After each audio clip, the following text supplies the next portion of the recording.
Coming up, with the Olympics fresh in our minds, a breakdown of the intricacies of karate's participation needs to take this whole episode. The history of our relationship with the Olympics, what happened in Tokyo 2020, and why we may never be considered in the Games again. All of that follows after our talented friend, Good Fortune.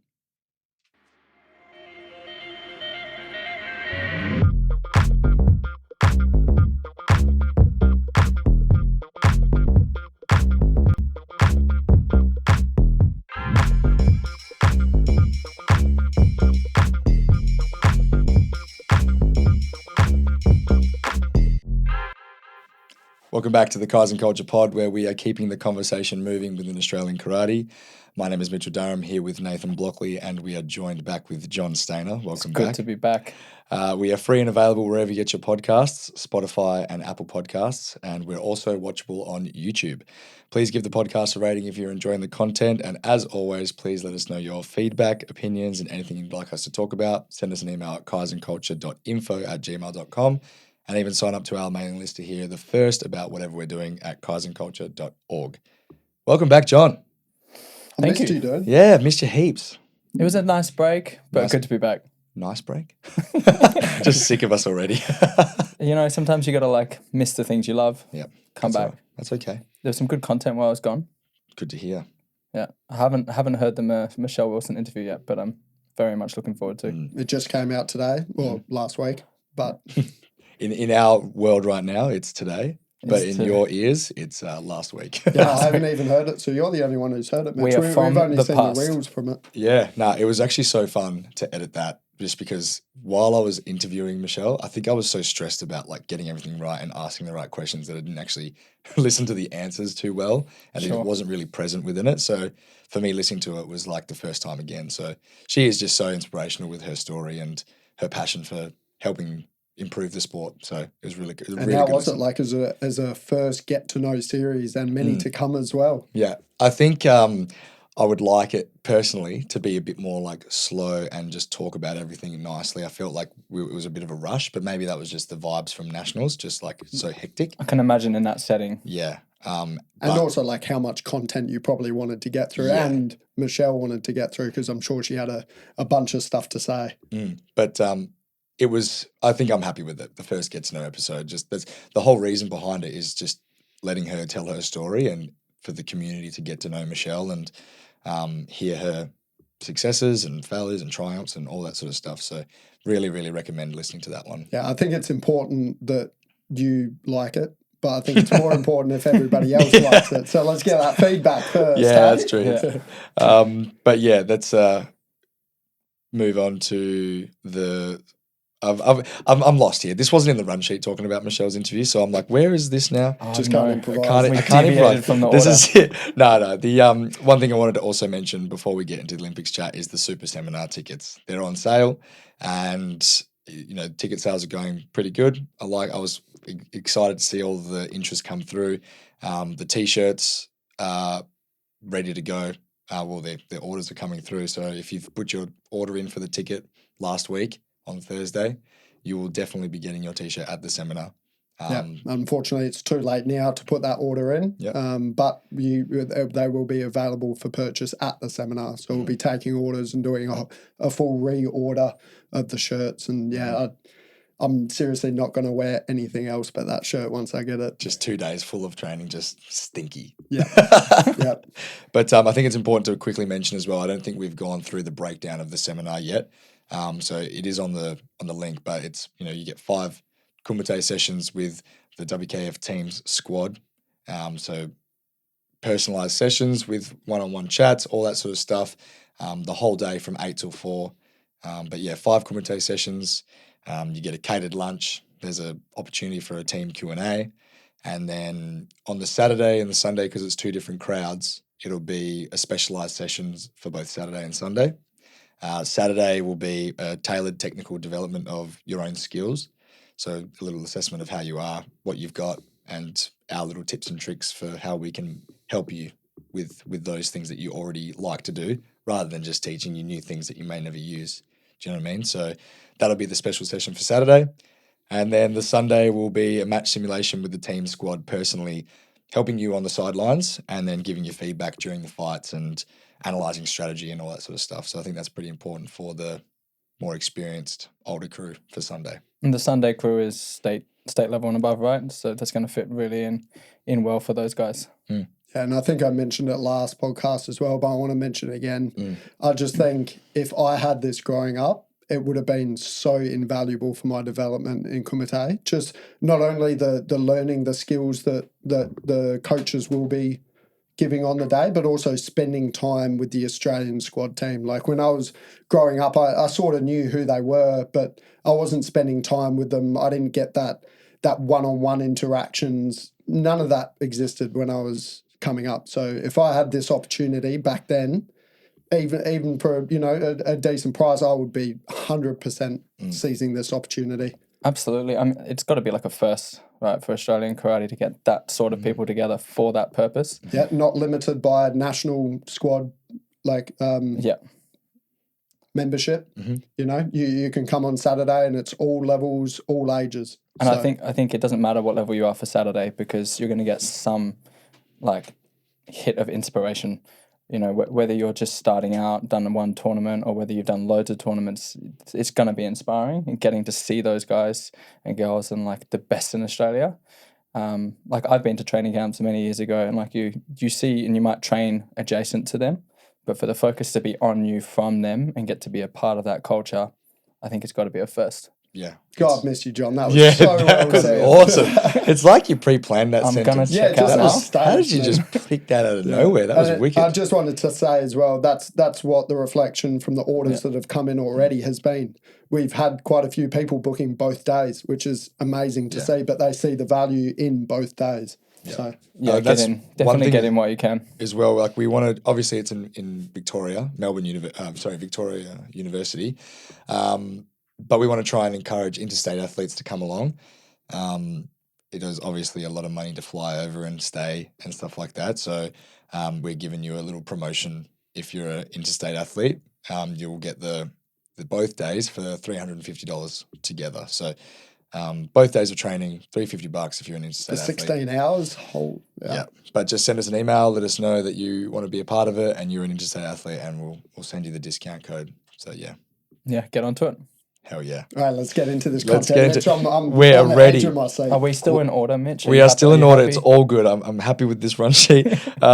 This is a long overdue chat, I think, for the Olympics. Like, I think when we started this podcast, everyone was like, you should talk about the Olympics. You should talk about the Olympics. And it's been pretty on brand to talk about it now, considering that the Olympics is just finished and the Paralympics is about to start.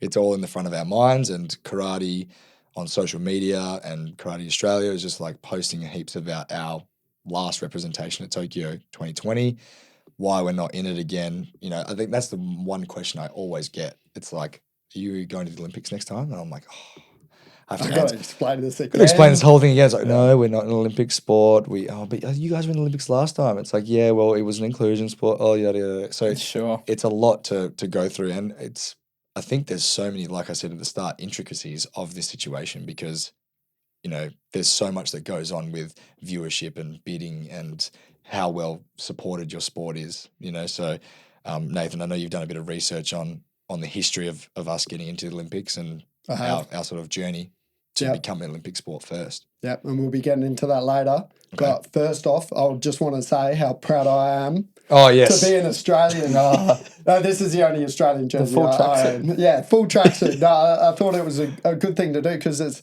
Australia's most successful Olympics ever. It's pretty crazy. Like I went back, but honestly, it was just a page that listed the whole results over the last century.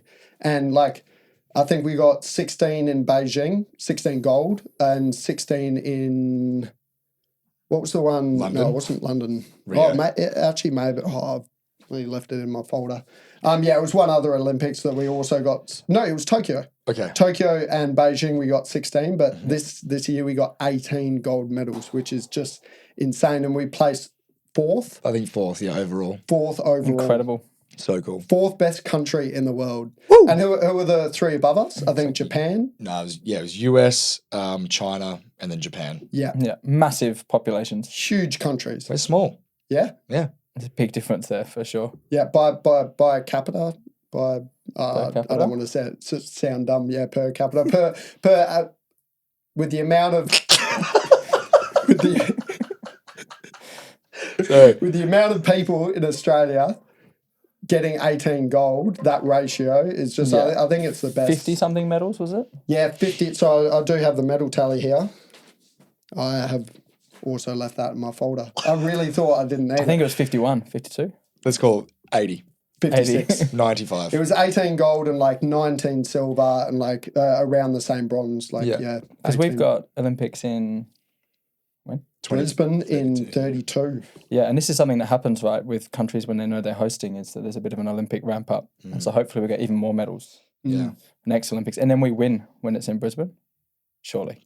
I mean, Win what? Hopefully. The whole Olympics. The whole Olympics. Oh, we just yeah, win. yeah, number one country. Well, this is like 60 gold medals. I think this ties into really quickly about just the inclusion sports. When countries, obviously, you want to have your best chance to medal, you're going to put in the sports that are going to guarantee you medals, right?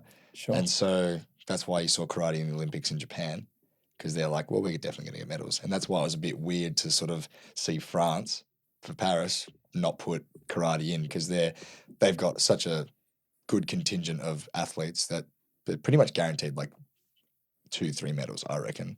But maybe they didn't see the value.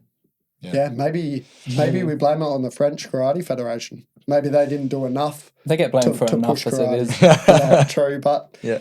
I mean, it's up to the country's karate federation to push karate as a sport to their national Olympic committee, and then for that to go on to the International Olympic Committee.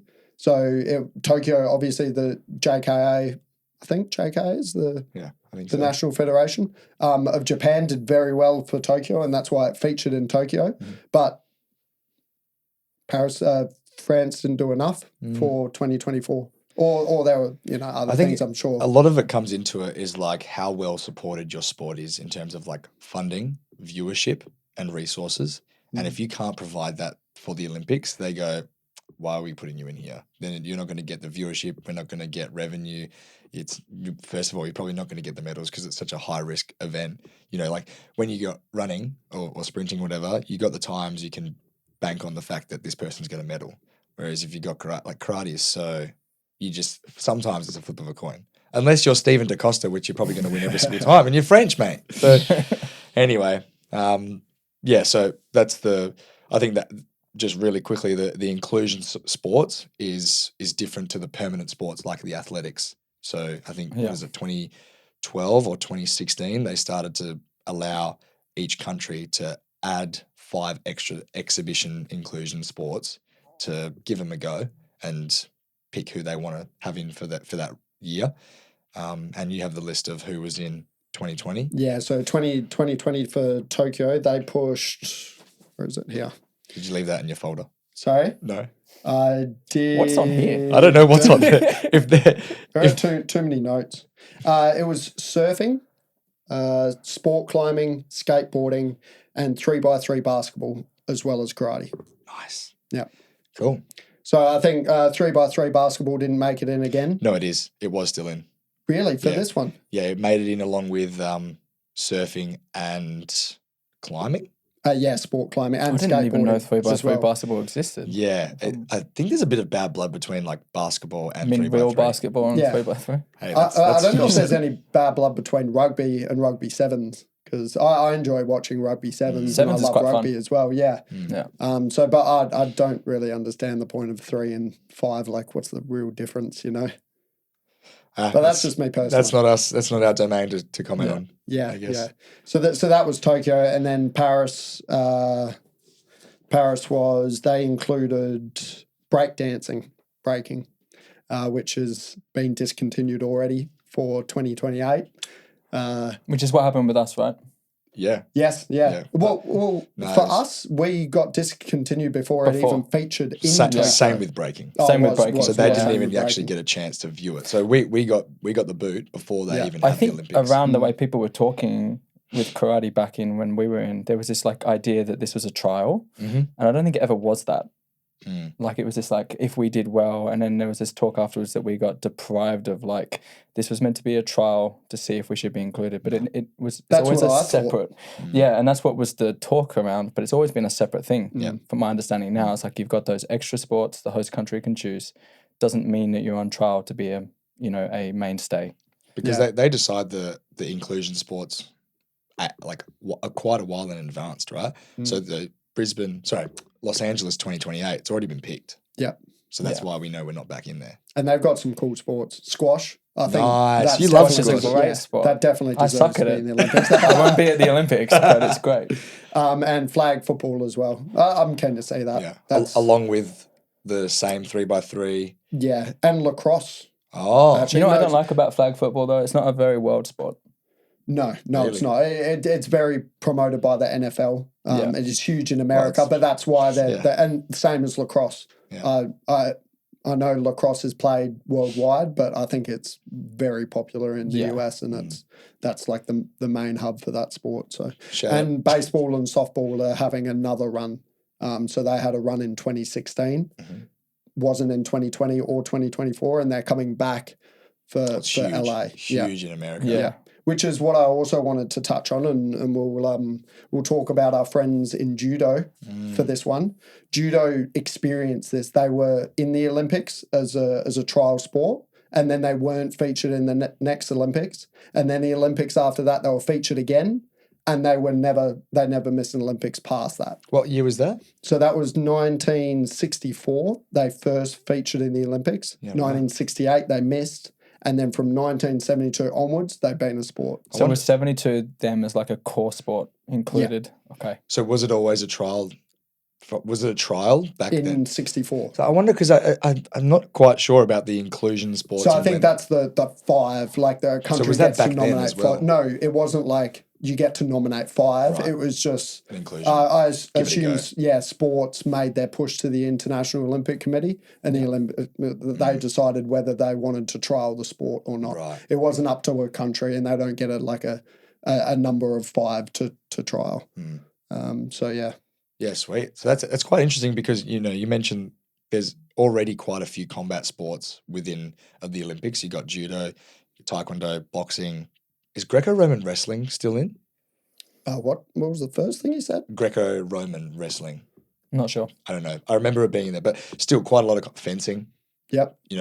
Quite a lot of combat sports. Do they want another one in there? So does that add to the fact of like, oh, well, we've got all these other combat sports, karate. It's quite similar to taekwondo in terms of viewership. Obviously, it's different, but the random person on the street just watching it goes, well, it's the same. I'm not going to watch this again. Some people think it is karate. Yeah. They're like, oh, did you watch karate in the Olympics? And that was taekwondo. Like, because if you don't know, you don't know. Martial arts exist. Yeah. Honestly, that's part of the difficulty I think we face. Yeah. But have we made a mistake in the last, let's say, 10 years in terms of adapting our rules and all that sort of stuff? Because we have seen a lot of rule changes over the years to try and fit into the Olympic model. Taekwondo done it a while ago, and they add all the protective equipment, the buzzers, the sensors, yada yada yada. Judo changed a few rules in terms of their like different types of throws, whereas like karate, we added in some protective equipment. We changed rules all the time, especially like the grabbing rule. And to make it a bit more clean. Yeah. Like, did we drop the ball? Like, have we not gone quick enough with the buzzers? Like, has that made it more electronic? Is that what they want? Like all these questions, like maybe we could have done more sooner. I personally think we're pretty on track. Okay. I think karate is, in terms of a spectator, it's the best that it's ever looked. Really? Like, well, yeah. You watch karate from back in the day, 20 years ago or so. Yeah. Do you prefer watching karate now? Or I suppose you're biased because you compete in it as well. Yeah. In the current age. To be honest, I actually really love like the 2010 era of karate. Just I know that the grabbing rule came pretty like at a good time because it was getting messy. It was getting messy. But before that, I thought the 2010s, 11s, 12s was the best karate I could ever watch. Yeah, I think maybe I'll alter that to like an outside spectator perspective.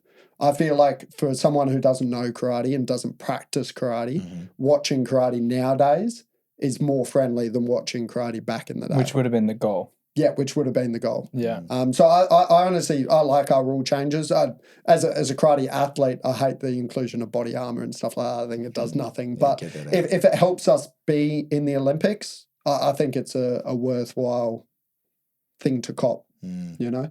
And as I said, judo missed their year after they debuted, and then they got back in. And from then on, they were an Olympic sport. And the Olympic sports have also grown in numbers. Like there's like 10 times the amount of Olympic sports and divisions than there was back in the 1950s, 60s. Yeah. So it's forever growing. I believe that maybe not 32 we won't feature, but I believe there's definitely opportunity in the future to feature. And the more we get these trials, then the more chance we have of becoming a permanent sport. I think the changes have come almost too quick. In some ways, like they change every year the rules. There's so many changes to rules, and then like buzzers. And I think if you look, I don't know how much other countries struggle, but Australia and in particular the States, I know from WA, we haven't kept up with the changes. We don't have any of the new technology from 6 years ago, let alone the new joystick. 100% it needs to settle. There needs to be. It needs to settle. It's left. Yeah. It's left behind the people below. I think too much. When's the last time football changed its rules? AFL? No, like soccer. Yeah, world football. Well, when they do with VAR, it's been such a controversy, right? Say it again? VAR. VAR. Well, right. but that wasn't a change in the rule. Well, it was a little bit. It was adding technology into the game. But their one change is like everyone's kicking up a fuss, whereas we've just gone through this full cycle year after year after year. Yeah. I wish they'd spent more time focusing on the presentation and the viewership, and I think we're still really far behind on that. It's better, but we're still like well behind on like press getting in close enough for photographs. And I know that's different now with like awesome companies like Kaizenculture and these guys are pretty good. Karate Insights, you know. And Karate Insights, that was after the last Olympics, so that's only a recent initiative. It can still be better, and then sometimes on the TV screens you can't see the score and they're too zoomed out, and like the stands are ages away. I think they need to focus on that stuff. Yeah, representation across the whole world, you know, better representation everywhere around, not just in Europe and that section of the world. Spectatorship is like, I think that's what drives a sport's success is if people watch it, then it's successful. Yeah. If people watch it, there's more sponsorships, there's more money, there's more resources. Yeah. Like that's how you grow the sport. And if you're not focusing on that, it's pretty dead, I think. I think karate fell into this really false argument of like, karate's the most popular sport based on how many people do it, but at the same time we've separated ourselves from the art. So it's like, yes, a lot of people do it, but not many people do WKF karate. Yeah. And so it's like you can't argue that it's the biggest participation of any sport and then say, but no one, like a lot of the traditional people don't like WKF sport. Actually do sport karate. Yeah. It's actually crazy seeing those numbers, hey, like the percentage of people that do traditional karate and don't ever touch competition. Yeah, and that gap's never been bigger, I think, because of how fast the sport karate has changed, particularly.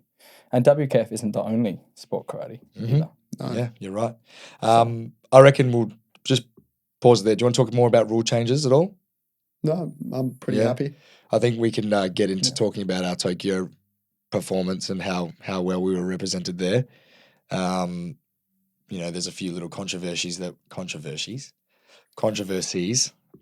we can talk about and whether or not it was successful for our campaign to be recognised once again as Olympic sport, and then a few other things about our future.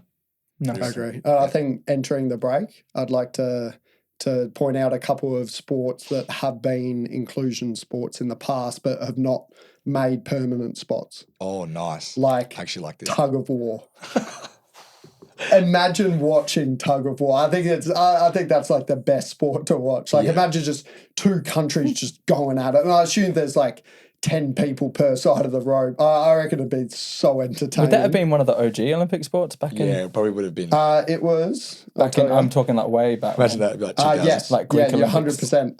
1900, 1904, 1906, 08, 12 and 20. And so it hasn't featured since 1920. Oh, bring it back. Bring it back. Campaign for tug of war to come back. What else is in there? Standing long jump. What? So just a broad jump. Yeah, and broad jump. Yeah, pretty much. I'm okay with that one. Yeah, let's not see that again. Rope climb. I like that. I don't mind rope climb. Was it like speed rope climb or like Yeah. fast? I assume so. I I'd say prefer it'd the wall climbing. The wall climbing was. Did you see that? Yeah, Oh yeah, that's epic. the sport climbing. That wasn't yeah. climbing. That was like Yeah. running up a wall. Yeah, and I think the rope climb probably is really included in CrossFit now. Yeah. I assume that's Yeah. is that that's It's a in the division. CrossFit So Games. Yeah. Well, it's not a division. It's just like an exercise to do. Yeah. yeah. So that used to be one. Some other ones like I mean, ice hockey was in 1920. There's a lot of really Ice hockey is old not ones. in the Olympics. No. Yeah. Yeah. I wouldn't mind ice hockey to be in the Olympics. I think it's pretty cool. Figure skating, not Really? the Olympics. Are you sure? That's what this says. I'm only as good as You heard it my here. sources. Yeah, mate. fair enough. No, I believe you. I thought it was in the Olympics. That's one I want to check because that's the first time I've seen that. Honestly, Yeah, right.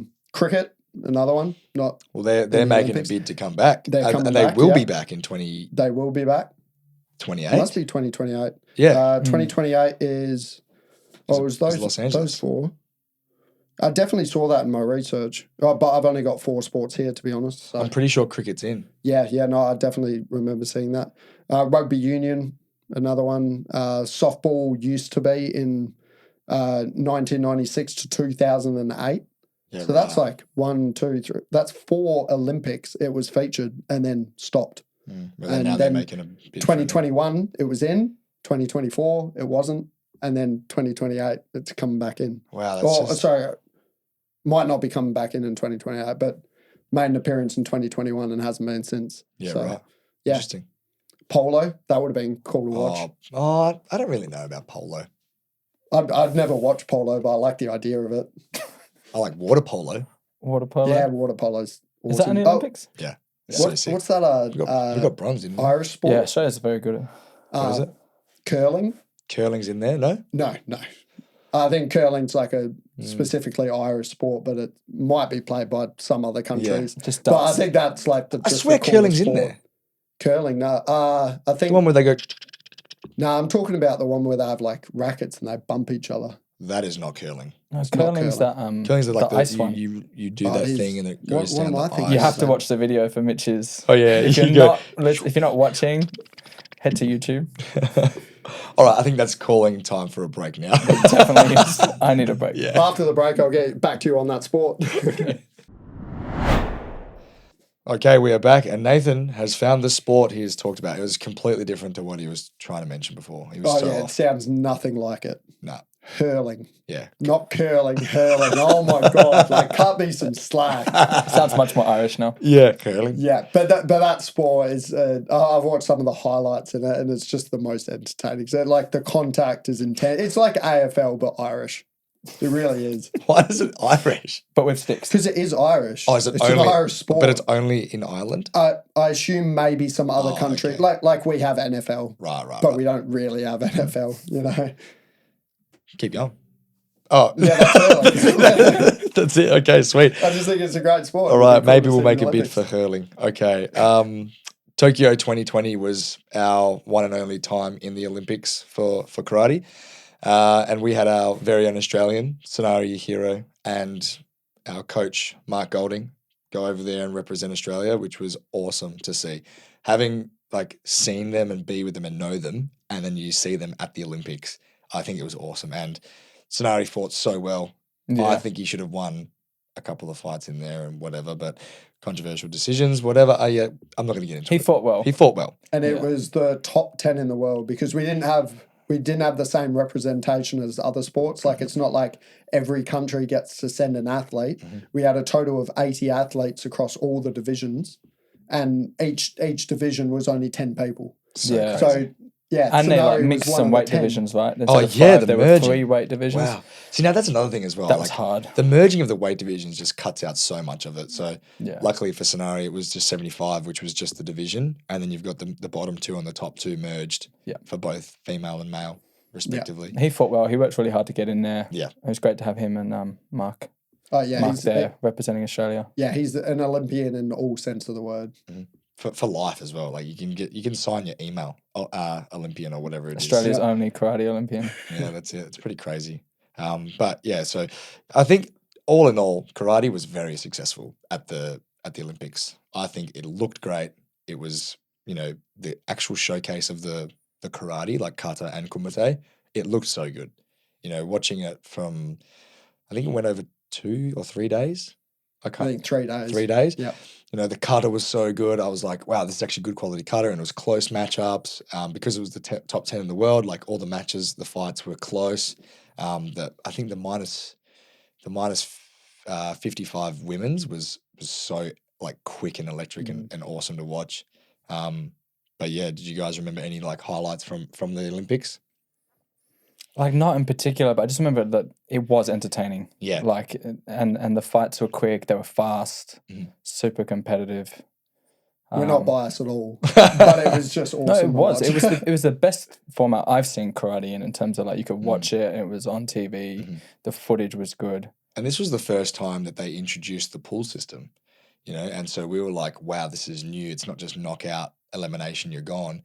You're seeing them again come back out and give it another go. So now we're seeing it in the Premier League system, and now we'll see it at the Team World Championships. So we're a bit used to it now. But the first time seeing the pool system, I think that's the best way to do karate. Yeah, I wonder if like Taekwondo do it, or Judo for that matter, or if it is just straight knockout in those sports. Knockout with repertoire or something like that. Yeah, who knows? It'll be interesting to find out. I think it's knockout, but I'm not sure. Yeah. But the one blemish on the Olympics was the famous final of the heavyweight division for the males, and it was the knockout kick.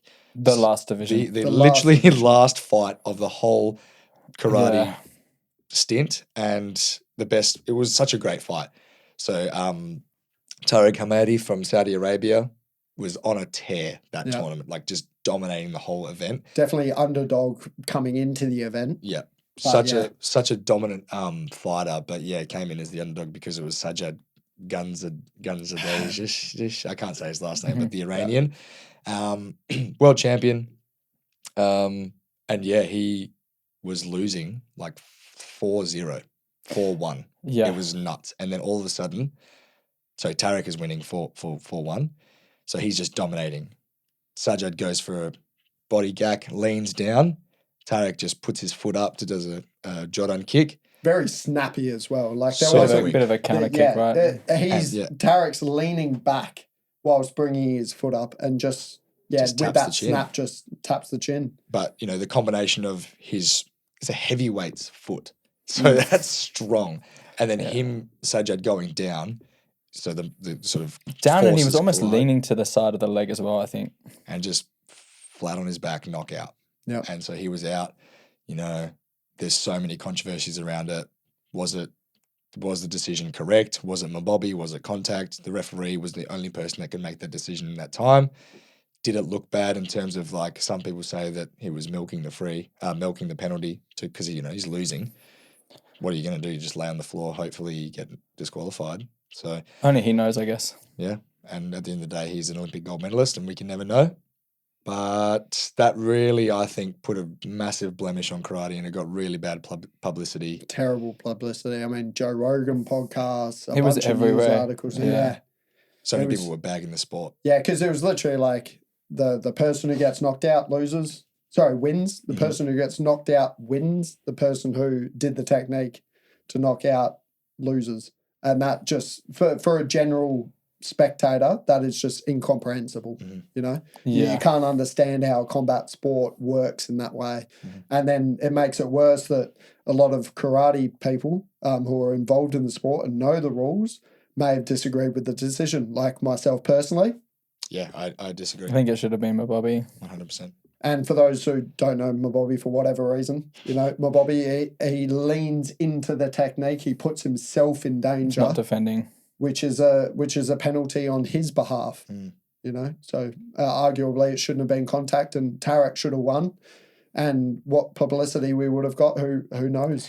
But it would have been better than what we did get. The timing is just the worst. I think if that had been the first final, maybe people would have still mentioned it. But it became this massive. Karate's involvement in the Olympics became that 10 seconds. Oh, such a shame. Everyone's eyes, yeah. Yeah. So I think our view in terms of a sport in general to other sports, it just tarnished it. Yeah. And all those changes, you were saying how if you're outside karate, do the new rule changes look better? Probably. But that was just confusing. That was very confusing. Yeah. No one can understand that. If it was the right decision, if it wasn't the right decision and it should have been Mabobi, does the rules uphold?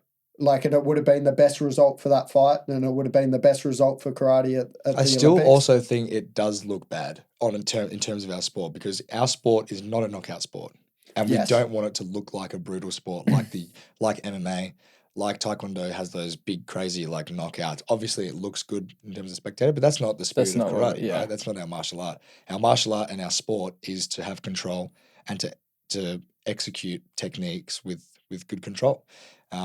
Otherwise, everyone would just be throwing elbows and knocking people out. Yeah. So it's a lose-lose, really. I think it just... Except for a rule change. So what sort of rule change would you put into... Nah. Just you can't. Tarek, don't do More that, rule kid. changes. You were winning 4-1. Just let it happen. I feel for him. I don't think it's his fault. Kick, though. I heard that Saudi Arabia paid him as if he won. Yes, I think they did. Yeah, And I he's heard like- that as well. He's like a gazillionaire. Slightly on a side topic, but this is one of the things I hate about one of the new rules is that only the head ref can input on warnings. What if they don't get the right angle?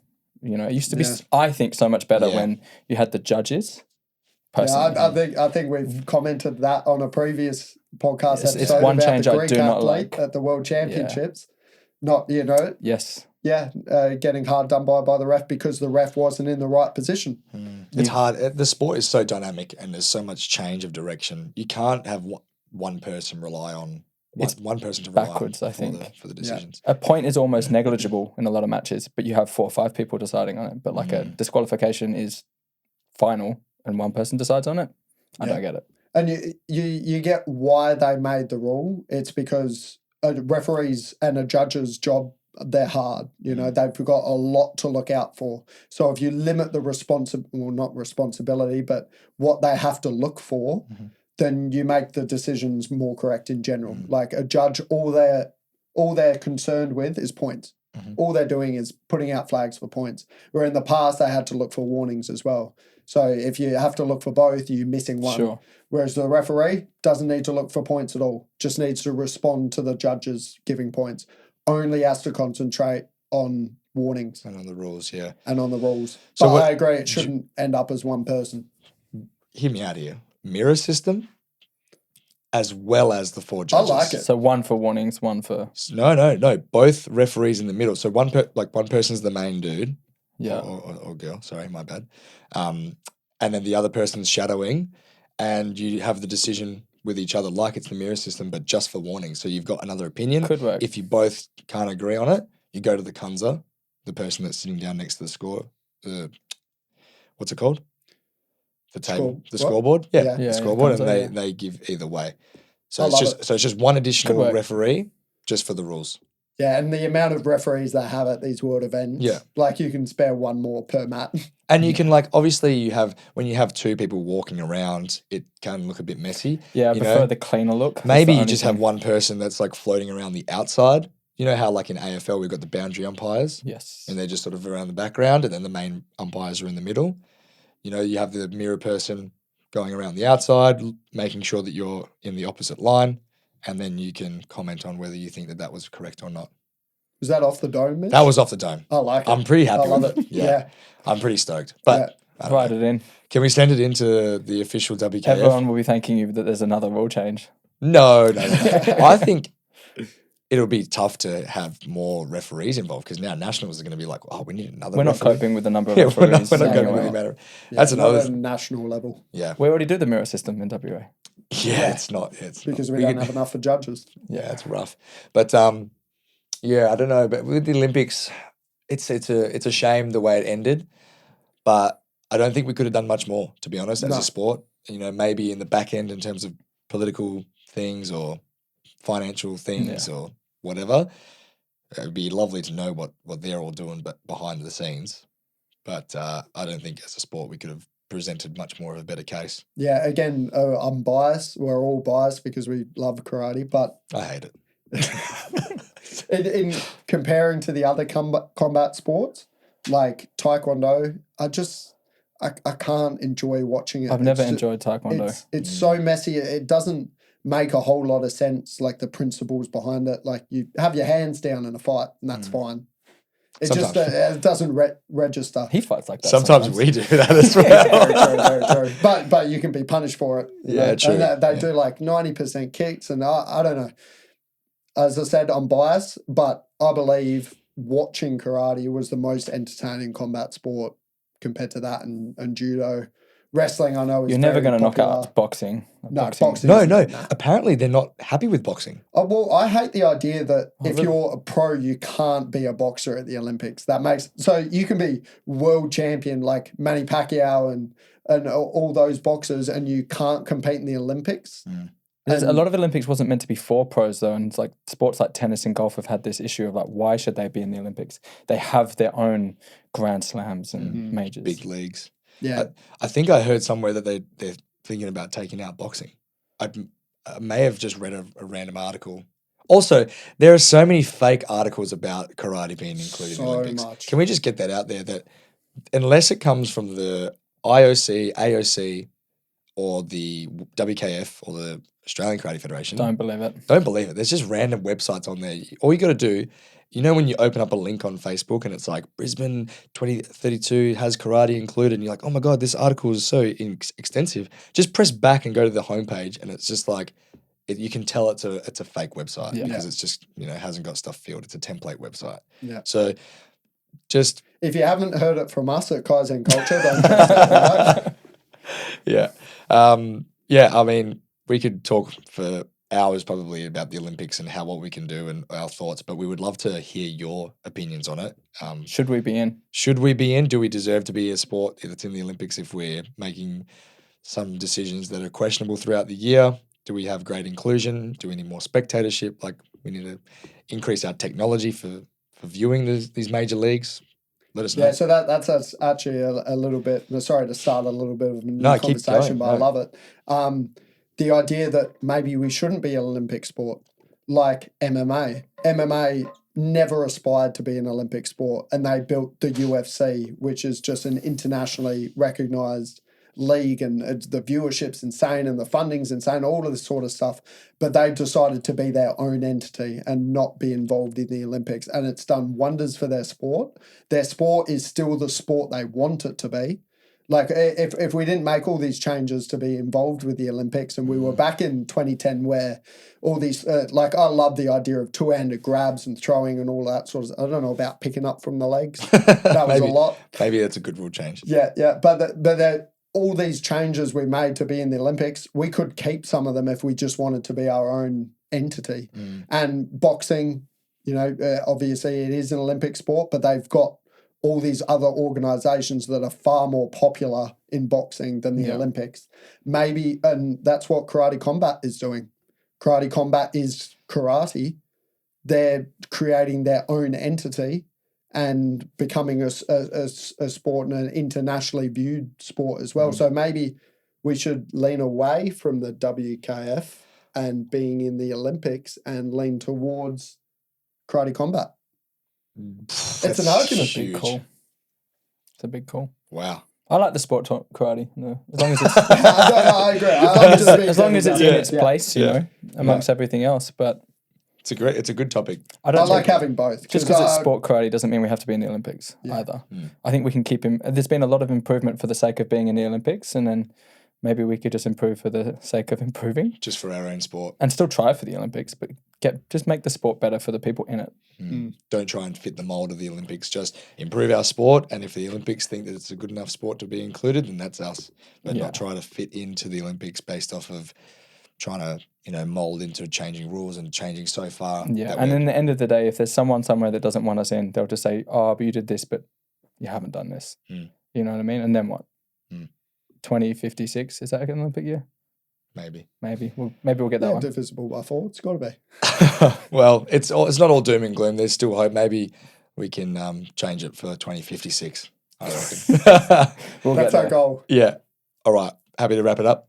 I am happy to wrap it up. Absolutely. Sweet. Cool. Once again, just wanted to mention the Super Seminar. Grab your tickets. Message us if you have any questions. We're going to be all over it for the next 5 or few weeks. So unless tickets sell out. Well, that's the thing. Don't want you to miss out. And it goes towards helping the team travel to the World Championships and support the training camp beforehand. So it's not just what you get out of it for your own personal gain, but it's helping send the team away for the Worlds and Yeah, represent. that's what I hope people don't forget is we are a non-for-profit. We're not doing Oh, this yeah. for like everything that we make from Yeah. this seminar is going to go back into Australian karate. Yep. And initially for the Australian teams going to Worlds at the end of the year in Spain. Yep. Absolutely. Sweet. All right. As always, please let us know your feedback and ask questions. After all, we are an organisation for you.